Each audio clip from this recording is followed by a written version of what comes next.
Mga tol, balitang-balita ngayon yung pagdagsa ng libu-libong mga Chinese daw no sa Cagayan at bilang estudyante, no? Sa Cagayan talaga no bilang estudyante, nasa taas na bahagi yan ng Pilipinas eh. So, malapit din sa EDCA at malapit din doon sa Taiwan mga tol. Syempre, tawid lang yun doon eh, 'di ba?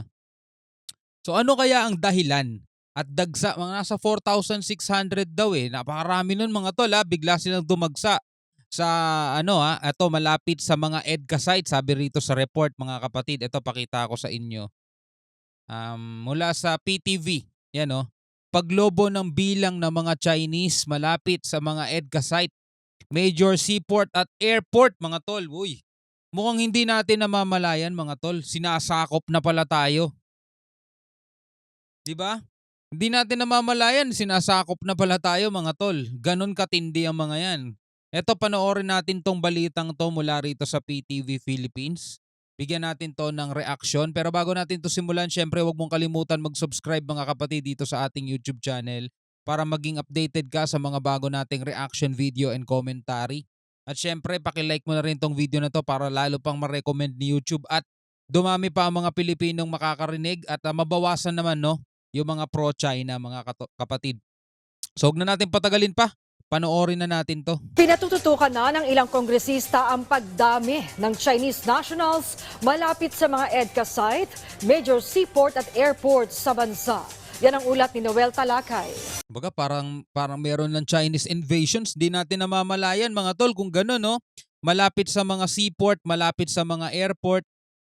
Kapag dumami ng dumami yan at di natin napansin tapos bigla silang sasalakay sa mga yan, 'di ba? Kasi yun yung mga lapagan ng mga lapagan ng iba't ibang mga iba't ibang mga kalakal at syempre seaport at saka airport. Diyan dumadaan yung labas-pasok ng ating bansa 'di ba?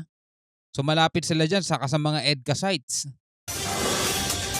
Hinikayat ng ilang kongresista ang mga concerned government agency na tutukan ang umano'y paglobo ng Chinese nationals malapit sa mga EDCA site pati na sa mga major seaport at airport sa bansa. Ayon kay Surigao del Norte, Representative Robert Ace Barbers, dapat matukoy kung ilan na ba ang Chinese nationals sa Pilipinas ngayon at dapat din alamin kung legal ang pananatili nila sa bansa. Pinapasiyasat din ng mga mambabatas ang pagtatayo ng negosyo ng mga Chinese national malapit sa EDCA sites. Kahina-hinala umano ito sa gitna na rin ng isyo sa West Philippine Sea. Wala tayong problema sa mga Chinese, 'di ba? Panahon pa ng mga Kastila, kasama na natin sila rito sa Pilipinas. Pero syempre dapat tayong mag-ingat ngayon, no? Lalo na sa panahon ngayon mga tol na iba ang takbo ng utak ng komunistang bansa mga kapatid. Yung mga Chinese na matagal na nandirito, safe tayo dyan eh. Pero yung biglang dadagsa, bigla na lang dumarami, di mo alam kung saan nagmula yung mga yon. Mga tol, kailangan bantayan ng gobyerno yan. 'Di ba? Lalong-lalo na ngayon, maugong ang mga tensyon, maugong ang issue ngayon sa agawan ng teritoryo sa West Philippine Sea. Iba ang galawan ng mga yan.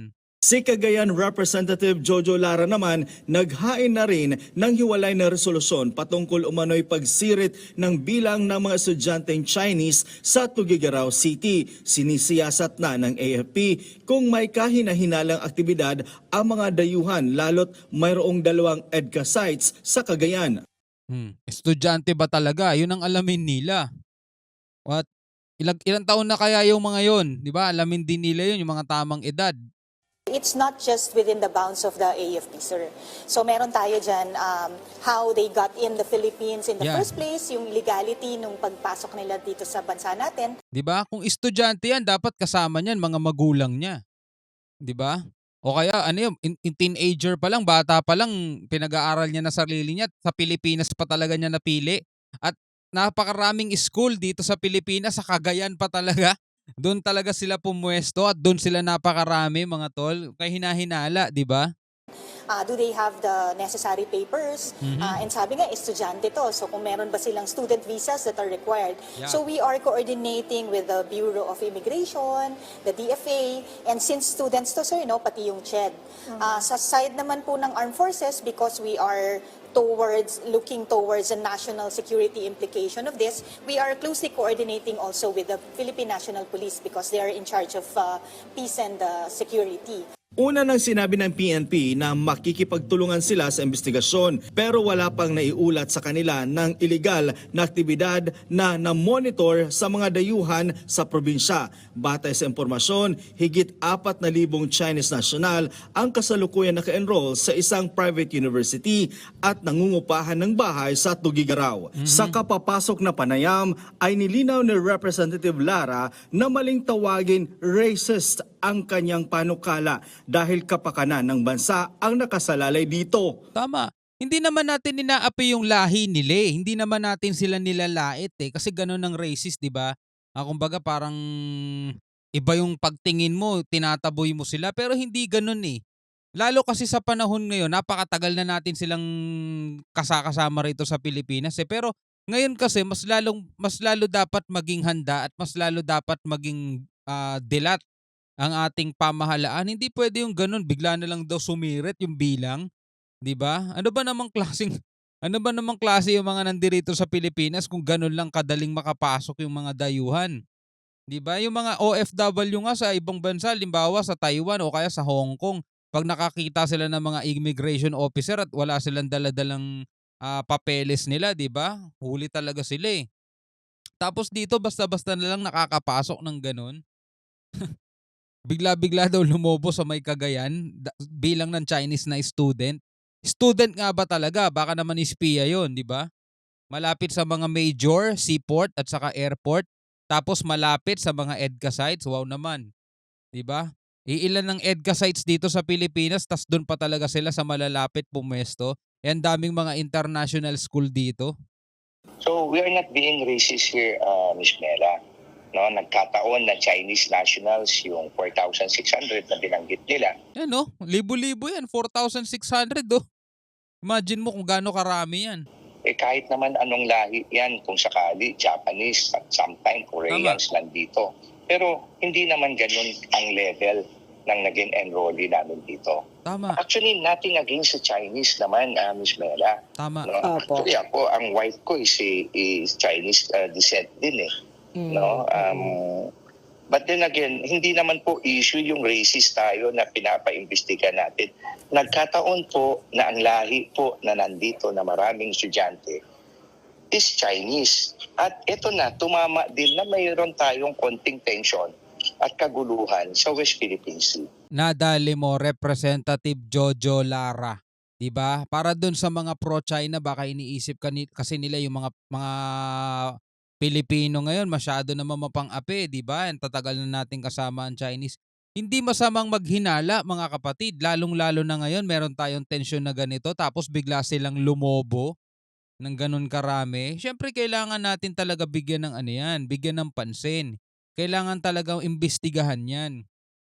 Kasi iba takbo ng utak nila si Jinping, mga tol. Doon pa nga lang sa pangaangkin nila sa kabuuan ng West Philippine Sea, doon pa lang hindi mo na pagkakatiwalaan eh.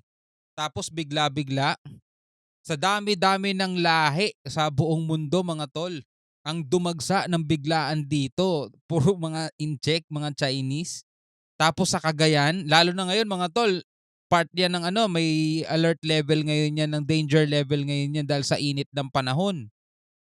Ang init ngayon dyan. Pero tignan mo, dun sila naging enrollee. Bakit? 'Di ba? May mga ganong tanong eh. Din na mayroon tayong konting tension at kaguluhan sa West Philippine Sea. Wala rin umanong kaugnayan sa politika ang kanyang hirit na investigasyon sa Kamara. Noel Talakay para sa Pambansang TV sa Bagong Pilipinas. 'Di ba wala namang masamang hangarin mga tol. Ang sa atin lang, kailangan kasi talaga hindi tayo magpabaya. 'Di ba? Kung gaano kabilis dumami yung mga Chinese militia vessels nila dito sa ating karagatan, kung gaano sila kabilis magparami ng mga barkong kakalata na nila yan, ganun din kayang-kaya nilang magpapasok dito mga tol na pwedeng sabihin natin mga espiya. Tapos malapit sa mga seaport, airport, major, 'di ba? Malapit sa mga EDCA sites. Oh, ano ngayon ang iisipin natin diyan? Kailangan bantayan ng gobyerno 'yan, 'di ba?